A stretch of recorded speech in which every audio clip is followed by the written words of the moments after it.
What are we doing when we assemble as the saints?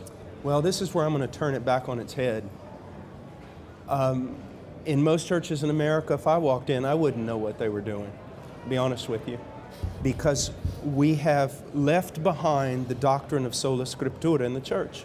So churches are basically based on the cleverness and pragmatism and charismatic personality of leaders. And it's done by entertaining people or by keeping them busy. You see, people want to have meaning in their life. They either want to be entertained or they want to have some kind of meaning. So you make them busy. You make them part of a machine. You make them part of a vision of a charismatic leader. And you get them all headed in the same direction. That's why, you know, a 60-year-old accountant for Walmart ends up joining a biker gang and going to Sturgis, you know, and hanging out with all the people. Why? Because he's looking for something. So you can build a church on all kinds of things that aren't biblical. And that is the great problem. A lot of the excuses that are happening today, there is no excuse, but they're founded upon the fact that pastors do not fear God and are not managing God's bride according to the dictates He's given them. Furthermore, a lot of pastors are building their own kingdoms on the bones of unconverted church members. So that's why we've got the mess. On the day of judgment, do not fear for the atheist so much, the thief, the murderer. If you want to be afraid for someone on the day of judgment, be afraid for those who carried the title pastor. Let me give you an example.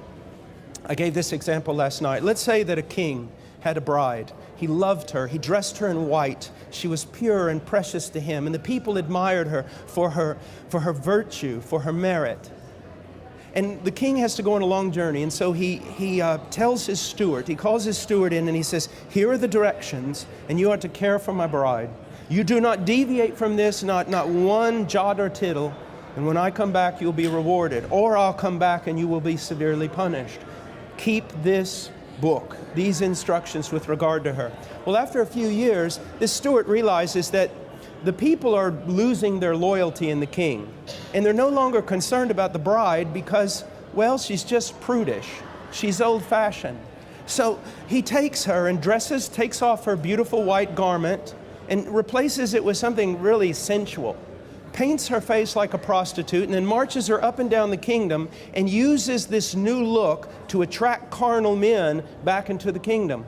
When that king comes back, there are no words to describe what he will do to that steward. And when Jesus Christ comes back, there are no words to describe what he will do to many of these men who call themselves pastors, who have done to his bride exactly what the steward did in that parable I just told.